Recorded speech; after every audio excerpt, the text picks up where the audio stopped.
Fala, galerinha do Colégio Albert Einstein, tudo bem? Olha eu aqui, ó. Vou tirar a máscara, né? Estamos aqui gravando para vocês, espero que vocês estejam absolutamente focados nos estudos, né? Nós não paramos, a escola está produzindo, nós professores estamos produzindo para vocês, ok? Bom, a aula de hoje é uma sequência, né, da aula promovida pelo professor Marcelo Barreto. Ele trabalhou a Revolução Francesa. Eu hoje vou trabalhar com vocês a Era Napoleônica. Lembrando que a Era Napoleônica recebe esse nome porque foi governada por Napoleão Bonaparte. Mas espera aí, quem foi Napoleão Bonaparte? Napoleão Bonaparte era general do exército francês, inclusive muito jovem, muito famoso, considerado um grande herói francês. Napoleão era de origem nobre, ou seja, não era do terceiro estado que tinha promovido os 10 anos da Revolução Francesa. Napoleão era de origem nobre, general do exército francês, um herói nacional e muito jovem, estratégico, inteligente. Por mais que tivesse uma estatura bem baixa, né? Há aqueles que falam que Napoleão tinha 1,58 m, intelectualmente, estrategicamente, ele era brilhante. Bom, a Era Napoleônica, ela começa em 1799 e vai até 1815. A Era Napoleônica é dividida em duas fases. A primeira fase, o consulado. A segunda fase, o Império Napoleônico. Ok, nessa primeira aula, nesse primeiro momento, nós iremos trabalhar o consulado napoleônico. Agora, peraí, como que Napoleão chegou ao poder? Qual foi a estratégia utilizada por esse general para chegar ao poder? Bom, após 10 anos de Revolução Francesa e girondinos e jacobinos, membros do terceiro estado, revezarem no poder, a França ainda vivia um caos. Terror, que eram as mortes na guilhotina, medo, que eram saques promovidos pelos sans-culottes, e um revezamento entre jacobinos, que eram mais radicais, e girondinos no poder. A verdade é que a França, em 10 anos de revolução, não tinha superado a fome, não tinha superado o frio, não tinha superado a crise econômica. E por isso, Napoleão, utilizando do seu exército, promoveu o golpe 18 de Brumário. Bom, o golpe 18 de Brumário foi promovido no final de 1799, em novembro de 1799, quando Napoleão, então, com o seu exército e com o apoio total de todo o exército francês, invadiu o diretório, que era a antiga estrutura republicana da Revolução Francesa, invadiu o diretório, prendeu os 5 diretores e promoveu um golpe de Estado. É importante ressaltar o que é um golpe de Estado. Um golpe de Estado é quando um governo legítimo, o diretório, é retirado através de um golpe, geralmente um golpe militar, geralmente, não é sempre assim. Mas geralmente através de um golpe militar. Como Napoleão tinha o seu exército, tinha um apoio popular e o apoio militar, ele promove o golpe 18 de Brumário e após o golpe e a prisão dos diretores, ele inicia o consulado. Dá início ao consulado, a primeira fase da Era Napoleônica, que foi de 1799 a 1804. Ok. Durante o consulado, Napoleão era o primeiro cônsul, ainda em um estilo político republicano, percebe? Não há império. Por mais que Napoleão fosse centralizador, por mais que ele tenha centralizado todo o poder em suas mãos, o estilo político durante o consulado era republicano, ou seja, com características iluministas, com características burguesas, e o Napoleão era o primeiro cônsul, como se fosse o presidente francês. Como era consulado, primeiro cônsul e não presidente. Bom, durante esse período, Napoleão promoveu uma série de reformas. Gente, a grande verdade é que a França sofria com uma crise já há quase 3 décadas. Desde 1770, nós estamos em 1799.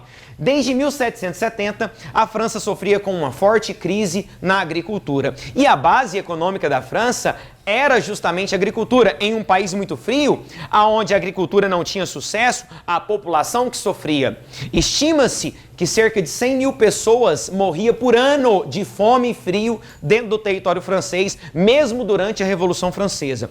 Napoleão precisava resolver todos esses problemas, da crise econômica, a crise social, a crise política, o revezamento entre jacobinos e girondinos no poder. Napoleão precisava dar estabilidade para a França. Se você reparar, nessa mesma época, 1799, a Inglaterra já estava passando por um intenso processo industrial e a França ainda era agrícola, ainda possuía características feudais, a França estava em crise há 3 décadas e sua população morria de fome e frio. Então Napoleão precisava de fato fazer uma série de reformas. Essas reformas ficaram conhecidas como reformas napoleônicas. Bom, a primeira grande reforma, a primeira grande mudança que o Napoleão promoveu, a primeira grande transformação, foi a criação do Código Civil Napoleônico. Olha aqui, ó, Código Civil Napoleônico. Para vocês terem uma ideia, gente, Brasil, Estados Unidos, Canadá, todos os países do mundo possuem Código Civil. Código Civil são os direitos e deveres de cada cidadão. Napoleão fez o primeiro Código Civil da história. Os atuais códigos civis são inspirados no Código Civil Napoleônico, aonde ele determinou os direitos e deveres de cada cidadão francês e eliminou para sempre os privilégios da Igreja Católica, os privilégios dos nobres, que nós chamávamos de privilégios feudais. Inclusive, confiscou todas as terras do clero. Ok, Calef, mas e aí, o clero não vai ficar revoltado por perder as suas terras para Napoleão Bonaparte? Vai ficar revoltado, mas entre as reformas, Napoleão vai conseguir agradar também o clero e você vai perceber no decorrer dessa nossa primeira aula. Bom, a segunda reforma foi uma reforma econômica. O problema não era econômico, a população não estava com fome, não passava frio, então Napoleão faz uma reforma econômica e cria o Banco da França. Um banco controlado pelo Estado francês. Não confunda nada com o socialismo. Nós estamos trabalhando uma França pós-revolução liberal, pós-revolução burguesa. Ainda não existiam os ideais comunistas, socialistas dentro da França, nada disso.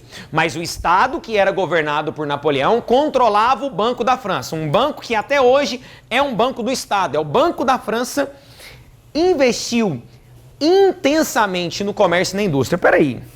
Se o problema da França era a crise na agricultura e a França tem um clima extremamente frio, então vamos usar o Banco da França para investir no comércio e na indústria. Calef, deu certo?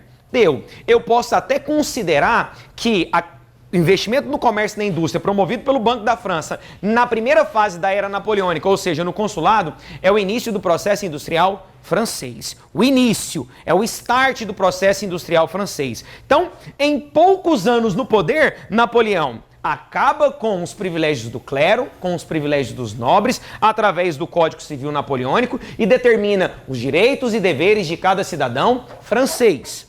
Promove uma reforma econômica, gerando emprego, investindo no comércio, investindo na indústria, ou seja, diminui a fome, diminui o desemprego, diminui o frio e os problemas sociais que a França enfrentava. Logo em seguida, promove a Paz de Amiens. O que seria a Paz de Amiens em 1802?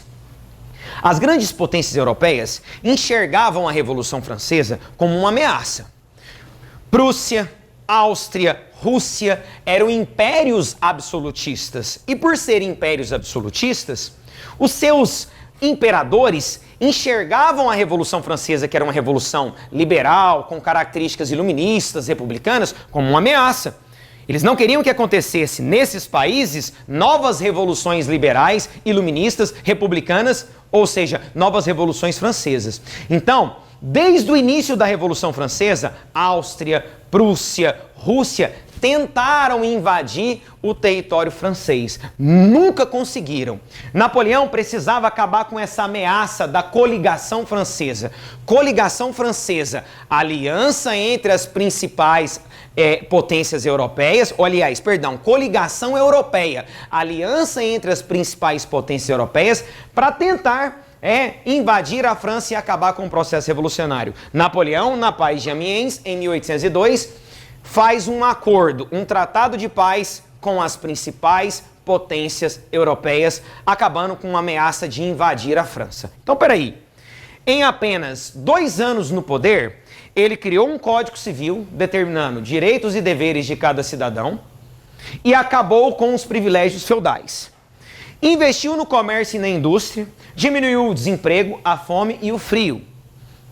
Promoveu um tratado de paz entre as principais potências europeias para que nenhuma tentasse invadir a França durante o seu governo.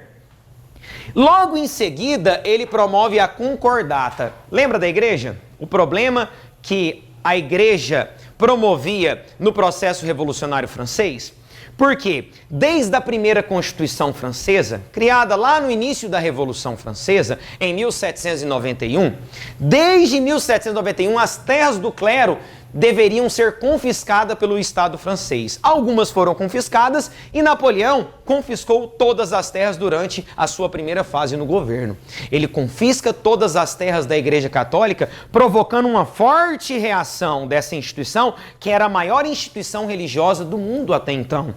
Napoleão, para buscar o apoio da Igreja Católica, promove a Concordata de 1801. O que seria? Uma aliança com a Igreja Católica. Mas como assim? Se ele tomou as terras do clero, como que ele vai conseguir fazer uma aliança com a Igreja Católica dentro da França? O Estado francês, após a criação da Concordata, passou a sustentar a Igreja Católica dentro da França. Todos os clérigos, desde padre, bispos, arcebispos ou cardeais, passaram a ter um salário dentro do território francês. Último processo de reformas. Aqui eu coloquei um conjunto de reformas para vocês. A reforma agrária, onde Napoleão redistribuiu as terras, inclusive permitiu que muitos nobres que tinham fugido da França durante a Revolução Francesa voltassem para o território, ou seja, ele aumenta a produção agrícola, ele promove o retorno dos nobres que fugiram durante o processo revolucionário e ele também promove uma reforma educacional, criando aquilo que nós chamávamos na Grécia Antiga de liceus, escolas públicas gratuitas, tanto para homens como mulheres. Sabe o que o Napoleão queria fazer nessa reforma educacional? Qualificar a mão de obra, tanto feminina como masculina, na França, para promover um processo industrial. Então, peraí, vamos fazer uma análise. Em 5 anos, menos de 5 anos, de 1799 a 1804, 1799 a 1804, Napoleão promoveu uma série de reformas. Buscou o apoio da Igreja Católica através da Concordata, buscou o apoio dos sans-culottes, do povo francês, através de uma reforma econômica, gerando emprego, diminuindo a fome e diminuindo o frio. Buscou o apoio das grandes potências europeias através da paz de Amiens, inclusive fez alguns acordos para que nenhum país da Europa tentasse invadir a França. Fez uma reforma agrária aumentando a produção de grãos, ou seja, aumentando a produção agrícola dentro da França, e ainda criou escolas, fez uma reforma educacional, popularizando a educação e principalmente a qualificação da mão de obra dentro do território francês. Galera, a verdade é que Napoleão, ele era muito inteligente, muito estratégico e muito centralizador. Sabe qual era o grande problema da Revolução Francesa que vocês provavelmente já devem ter estudado, como o professor Marcelo? O grande problema da Revolução Francesa era a instabilidade. A instabilidade promovida por girondinos e jacobinos. Napoleão acabou com a instabilidade dentro do consulado, dentro da primeira fase. E não é à toa que no ano de 1804... Napoleão Bonaparte vai se autocoroar imperador da França. Opa, peraí. Você entendeu o que eu disse? Napoleão vai se autocoroar imperador francês. Pessoal, vocês sabem quantas pessoas que não eram de origem nobre foram coroadas imperadores na história das sociedades cristãs? Apenas 2. Apenas 2 homens, desde a criação da Igreja Católica, foram coroados imperadores. Eu vou citá-lo para vocês, até porque isso aqui já caiu na prova da Unicamp, há alguns anos atrás. O primeiro homem foi Carlos Magno. Carlos Magno, lá na Idade Média, rei do Império Carolíngio, rei do Reino dos Francos, Carlos Magno foi até a Basílica de São Pedro, na cidade de Roma, se ajoelhou perante o Papa e foi coroado imperador do Império Carolíngio, do Reino dos Francos. Aqui, Napoleão obrigou o Papa a ir até a Catedral de Notre-Dame, em Paris. Percebe a mudança? Ele obrigou o Papa, o representante maior da Igreja Católica, a ir até a Catedral de Notre-Dame, em Paris. E lá, quando o Papa ia coroar Napoleão, ele toma a coroa e coloca em sua própria cabeça e também coroa sua própria esposa. Napoleão foi o segundo homem de origem nobre, que não tinha origem real, não tinha o sangue azul, a ser então coroado imperador na história. Eu preciso fazer uma análise importantíssima aqui com vocês. Primeiro, por que Carlos Magno foi até a Basílica de São Pedro e se ajoelhou perante a Igreja Católica, perante o Papa, demonstrando devoção e respeito, e Napoleão tomou a coroa das mãos do Papa e se autocoroou o imperador? Bom, você precisa entender, e era essa a pergunta da prova da Unicamp, que a Igreja Católica, em 1801, quando Carlos Magno foi coroado, ela era predominante dentro da Europa, ela era extremamente poderosa, era a instituição mais consolidada dentro da Europa na Idade Média. Era o auge da Igreja Católica. Então, em respeito, Carlos Magno se ajoelhou perante o Papa, curvou-se perante o Papa e foi coroado. Agora, Napoleão queria demonstrar que ele era mais poderoso que a Igreja Católica. E por isso, ele então fez um acordo com o Papa. Obviamente que ele não tomou a coroa das mãos do Papa, né, gente? Napoleão era católico e tinha respeito à Igreja e ao Papa. Mas ele faz um acordo e no ato da coroação, ele então coloca a coroa em sua própria cabeça para mostrar para toda a população francesa e para o mundo inteiro o quanto ele era poderoso. Dando início, então, à segunda fase da Revolução Francesa, aquilo que nós chamamos de Império Napoleônico, ok? Essa primeira aula a gente encerra por aqui. Vou dar sequência na aula 2, trabalhando então o Império Napoleônico. Um beijão para vocês, fiquem com Deus.